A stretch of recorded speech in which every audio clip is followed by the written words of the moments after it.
Por que domina a mulher ou o homem? E essa dominação é também chamada amor, não é?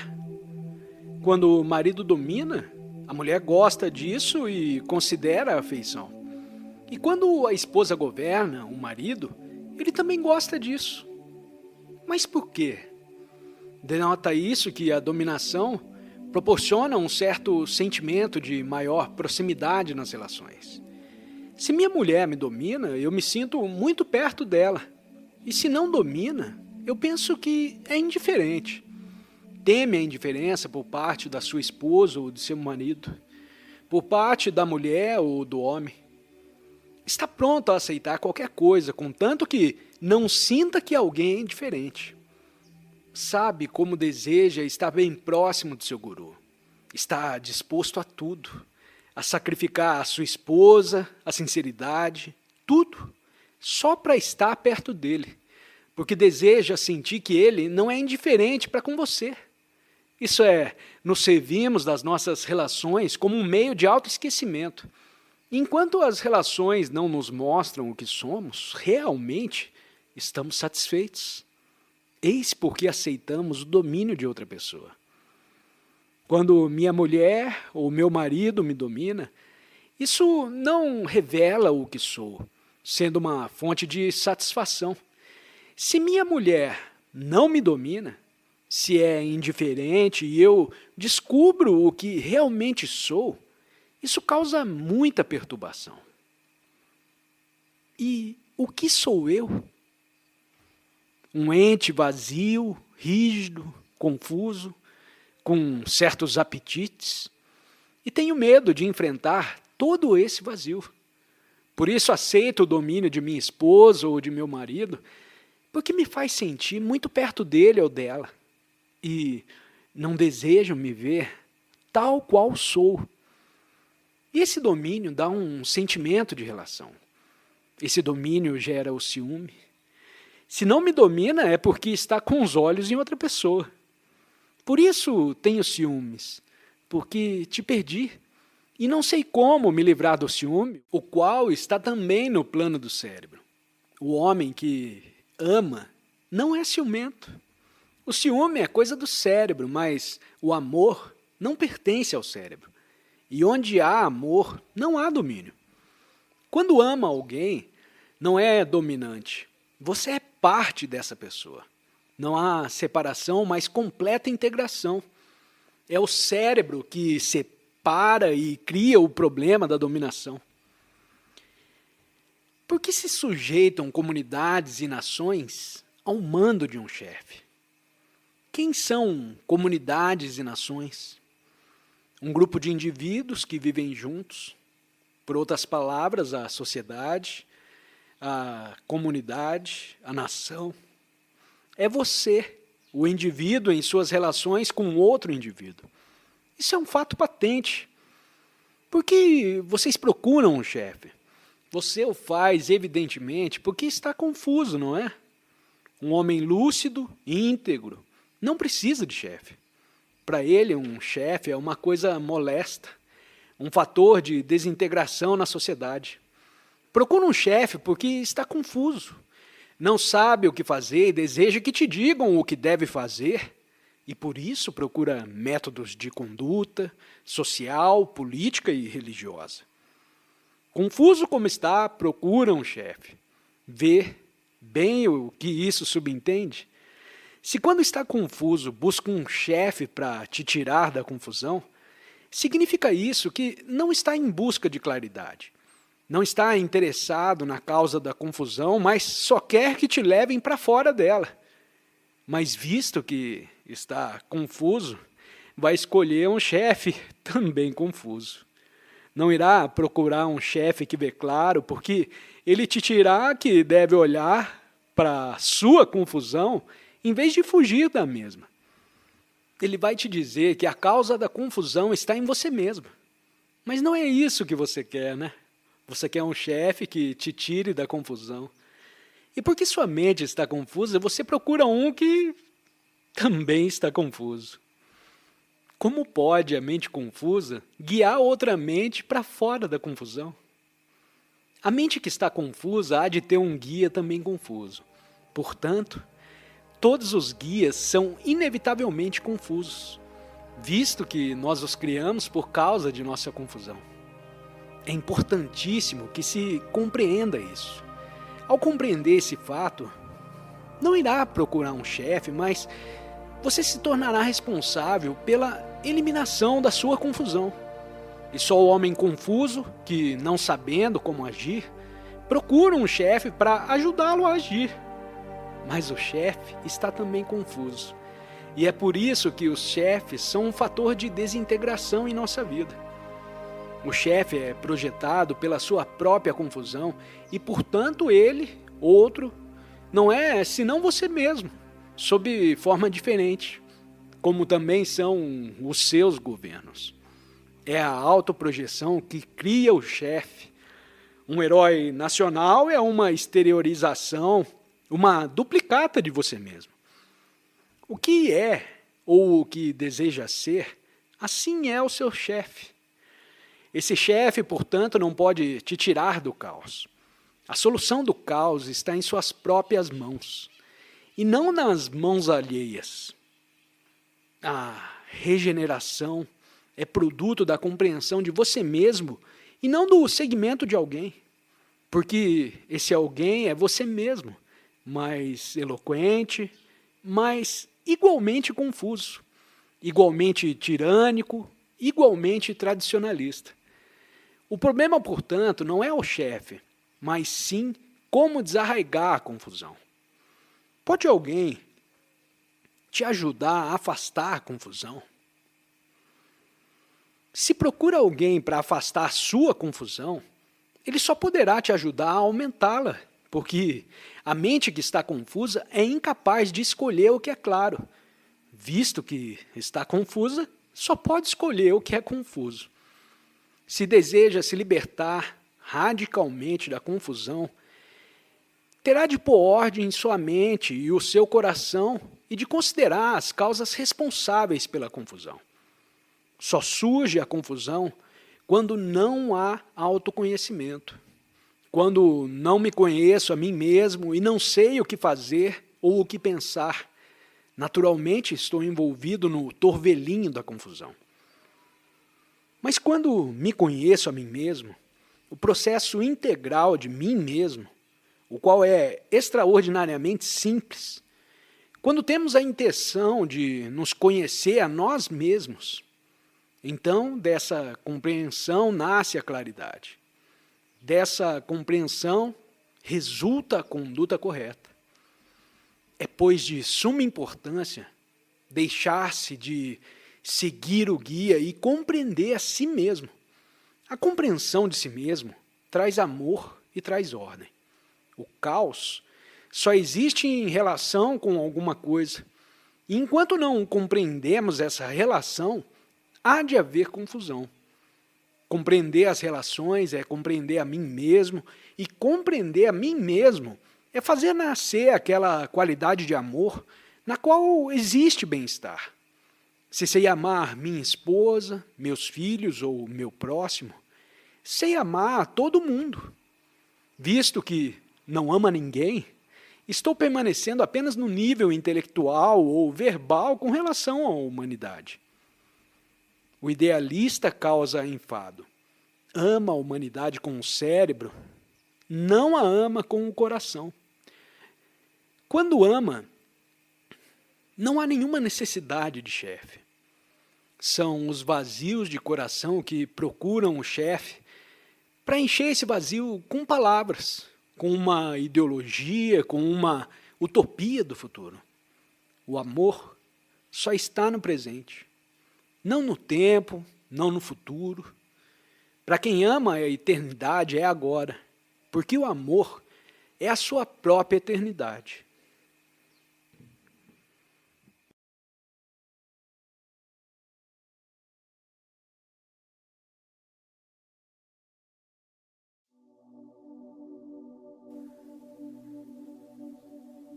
Eu queria saber se alguma vez já perguntamos a nós mesmos o que significa educação.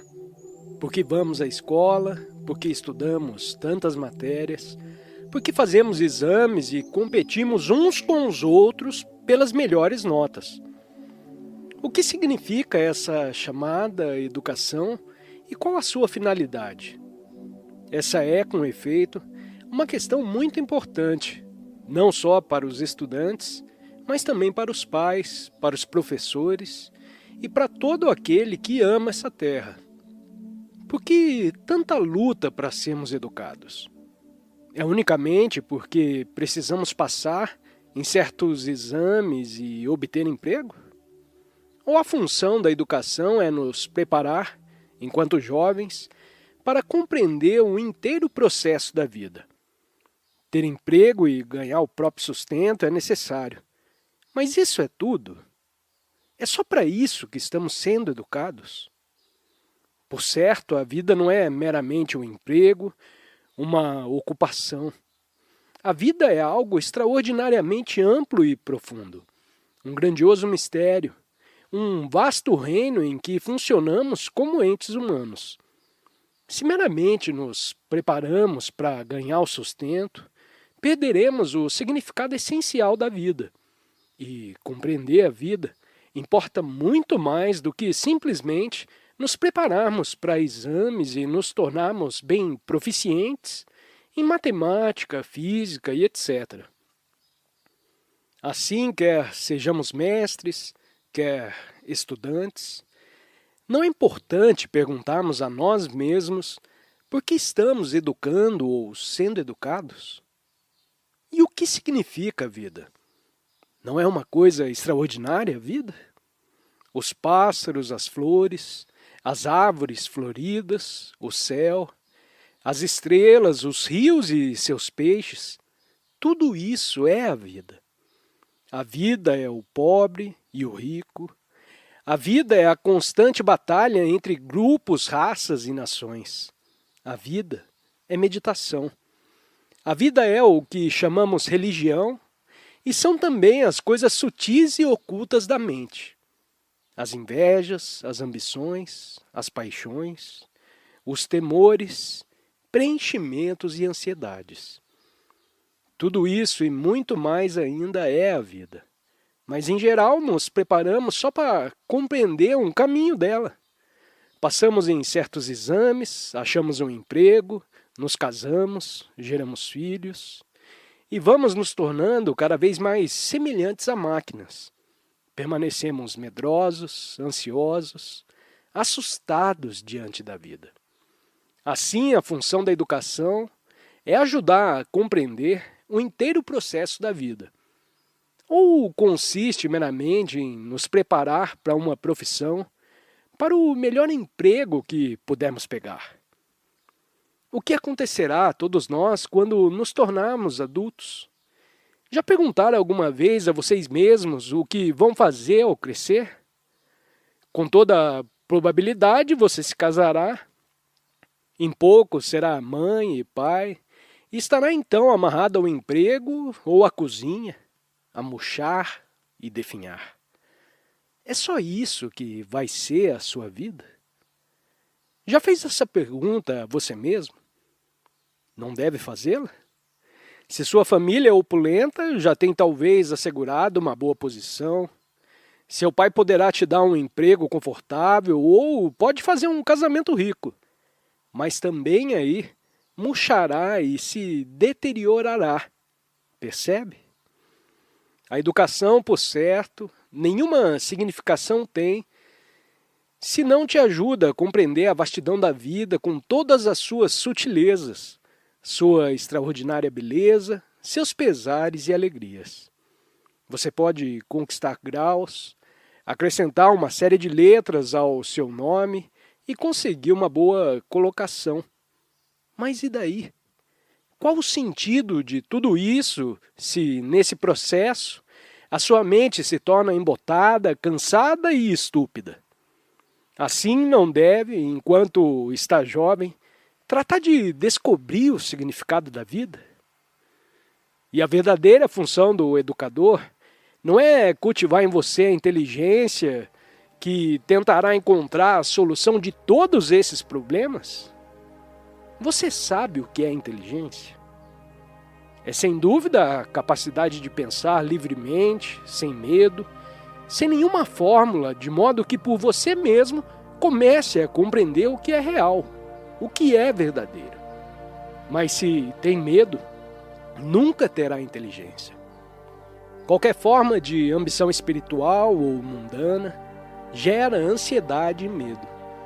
A ambição, portanto, não concorre para o aparecimento de uma mente clara, simples, direta e, portanto, inteligente. Veja quanto é importante viver enquanto jovem, num ambiente onde não exista temor. Os mais de nós, com o envelhecer, nos vamos tornando medrosos. Temos medo de viver, medo de perder o emprego, medo da tradição, medo do que digam os vizinhos, do que diga a nossa esposa ou nosso marido, medo da morte. Quase todos nós sentimos medo numa forma ou noutra. E onde há medo, não há inteligência. Mas não é possível, enquanto jovens, vivermos todos nós num ambiente onde não haja medo, mas sim uma atmosfera de liberdade. Liberdade não simplesmente para fazermos o que quisermos, porém para compreender o integral processo do viver. A vida é realmente muito bela. Não é essa coisa feia que a fizemos ser. E só pode fruir sua riqueza, sua profundeza, seu inefável encanto, quando se revolta com tudo, contra a religião organizada, contra a tradição, contra a atual e corrupta sociedade.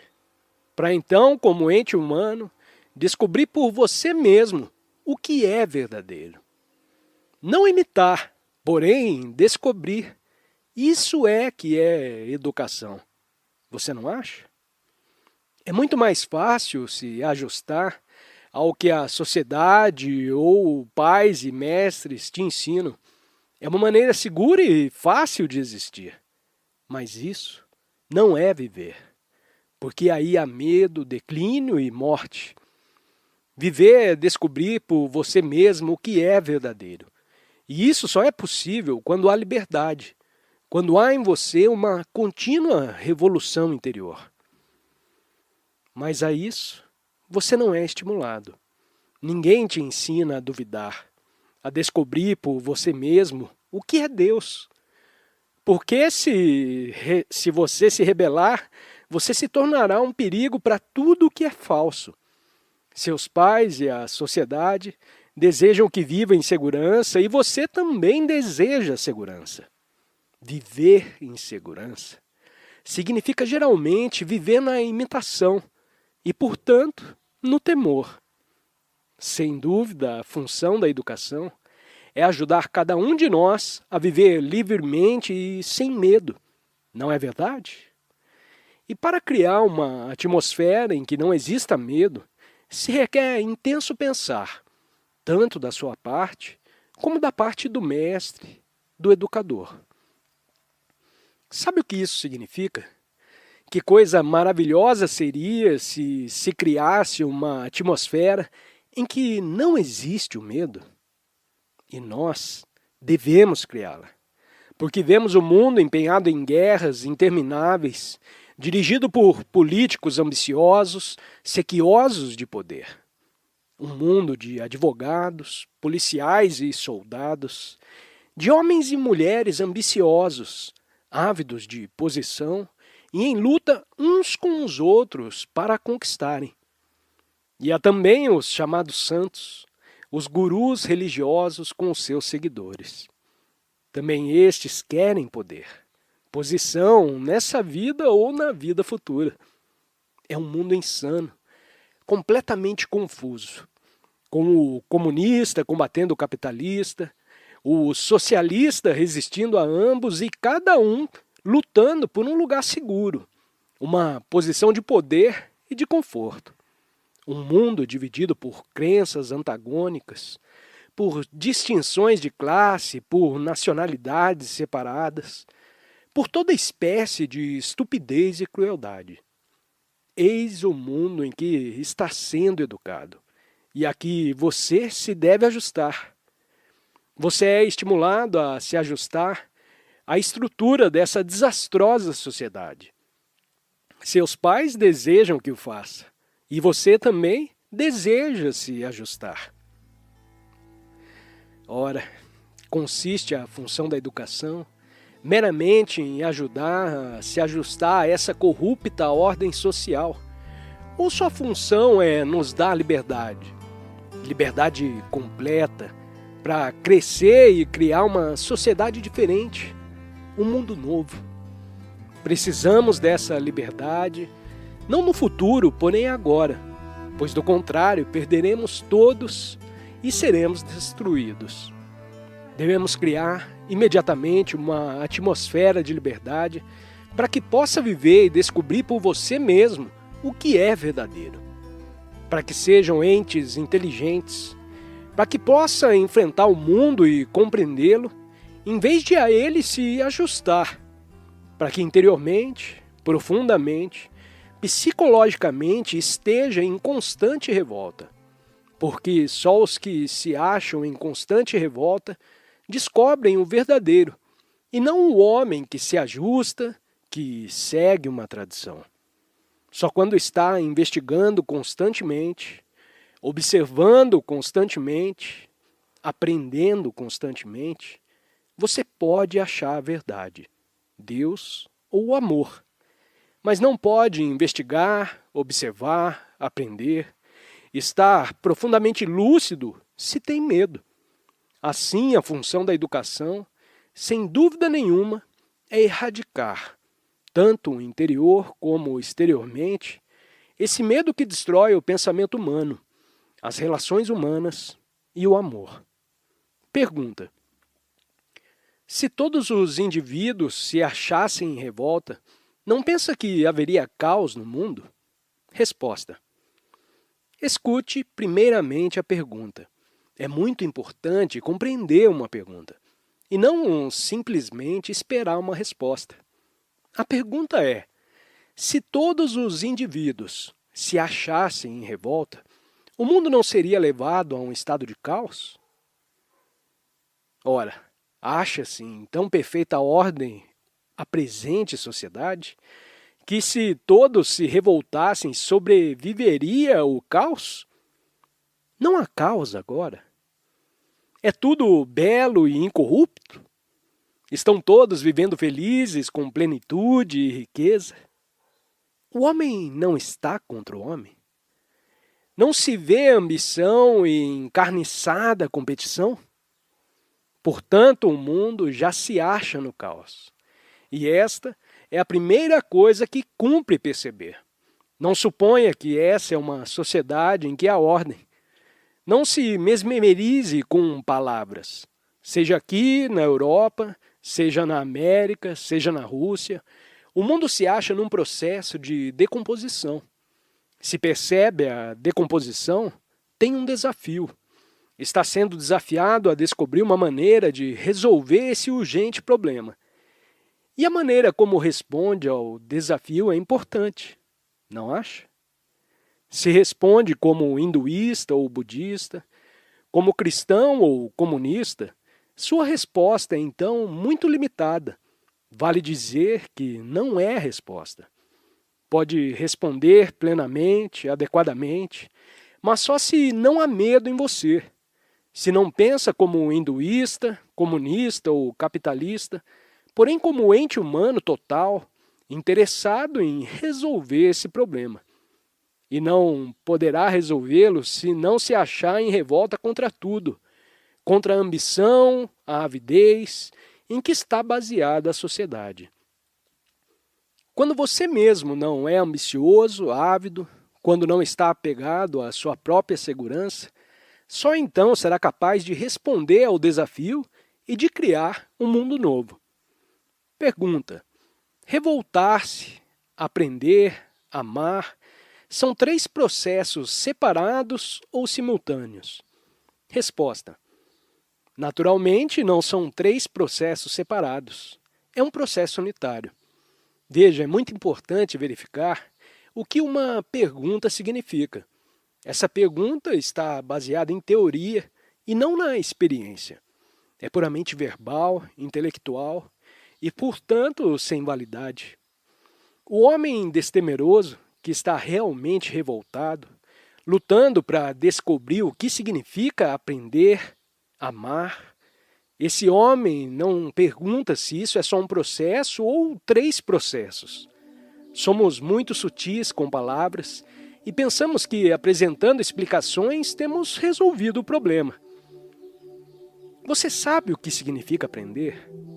Quando está realmente aprendendo, aprende durante toda a vida e não tem nenhum mestre especial de quem aprender. Então, todas as coisas que te ensino, uma folha, uma ave que voa, um perfume, uma lágrima, o rico e o pobre, os que choram, um sorriso de mulher, o orgulho de um homem. Aprende de todas as coisas e, portanto, não necessita de nenhum guia, nenhum filósofo religioso e nenhum guru. A própria vida é sua mestra. E você se acha num estado de constante aprender. Pergunta: é verdade que a sociedade está baseada na avidez e na ambição? Mas se não tivéssemos ambição, não nos deterioraríamos? Resposta: essa é, em verdade, uma pergunta muito importante que requer toda a atenção. Você sabe o que é atenção? Vejamos. Quando durante a aula olha pela janela ou puxa os cabelos de um companheiro, o mestre te manda prestar atenção. Isso significa o quê? Que não te interessa o que está estudando e, portanto, o mestre te obriga a prestar atenção. Mas isso, de modo nenhum, é atenção. A atenção quando sente profundo interesse por uma coisa, porque então procura, com amor, descobrir tudo o que a ela diz respeito. Então, sua mente inteira, todo o seu ser, está presente. Analogamente, no momento em que percebe que essa pergunta, se não tivéssemos ambição, não nos deterioraríamos, é realmente muito importante. Fica interessado e deseja descobrir a verdade a esse respeito. Ora, o homem ambicioso não está destruindo a si próprio? Isso é que se precisa averiguar em primeiro lugar, e não perguntar se a ambição é certa ou errada. Olhe em torno de você. Observe as pessoas que são ambiciosas. O que acontece quando você é ambicioso? Só pensa em você mesmo, não é verdade? É cruel, empurra os outros para o lado, porque está procurando preencher sua ambição, procurando se tornar um homem importante e criando assim na sociedade o conflito entre os que estão tendo êxito e os que estão ficando para trás.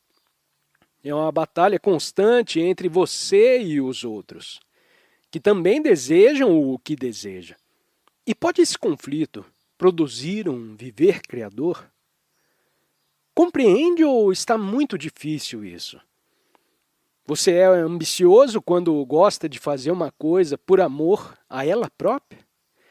Quando está fazendo alguma coisa com todo o seu ser, não por desejar chegar a alguma parte ou obter alguma vantagem, porém simplesmente por gostar de fazer. Aí não há ambição, há? Não há, então, competição. Não está lutando com ninguém pelo primeiro lugar. E não deve a educação te ajudar a descobrir o que realmente gosta de fazer, de modo que, do começo ao fim de sua vida, esteja trabalhando em algo que sinta ser valioso e ter para você profunda significação? Do contrário, será até o fim de seus dias um ser digno de lástima. Quando não sabe o que gosta de fazer, somente cai numa rotina, em que só se encontra tédio, decomposição e morte. Eis por que é tão importante descobrir, enquanto jovem, o que gosta de fazer. Esta é realmente a única maneira de criar uma nova sociedade. Pergunta: na Índia, como na maioria dos outros países, a educação está sob o controle do governo. Em tais circunstâncias, é possível levar a cabo uma experiência da espécie que descreve? Resposta: se não houvesse assistência por parte do governo, poderia subsistir uma escola desse gênero? É o que está perguntando esse senhor. Ele vê que no mundo inteiro tudo está se tornando cada vez mais controlado pelos governos, pelos políticos, pelas pessoas investidas de autoridade que desejam moldar nossas mentes e nossos corações, que querem que pensemos de uma certa maneira. Seja na Rússia, seja em outro país qualquer, a tendência é para o controle da educação pelo governo. E esse senhor pergunta se é possível existir uma escola da espécie a que me refiro sem nenhuma ajuda governamental. Ora, o que dizem vocês? Se penso que uma certa coisa é importante, que merece nossos esforços, você lhe dá o seu coração, independentemente dos governos e dos decretos da sociedade. E então, a coisa será bem-sucedida. Mas, em geral, nós não damos nosso coração a coisa alguma. E é por essa razão que fazemos perguntas dessa espécie. Se você e eu sentimos vigorosamente que um novo mundo poderá ser criado quando cada um de nós estiver em completa revolta, interiormente, psicologicamente, espiritualmente, daremos então nossos corações, nossa mente, nosso corpo, em prol da criação de uma escola onde não exista o medo e tudo o que ele implica. Senhor, toda coisa verdadeiramente revolucionária é criada por uns poucos que enxergam o que é verdadeiro e estão prontos a viver de acordo com essa verdade. Mas o descobrir do verdadeiro requer que estejamos libertados da tradição e, portanto, libertados de todos os temores.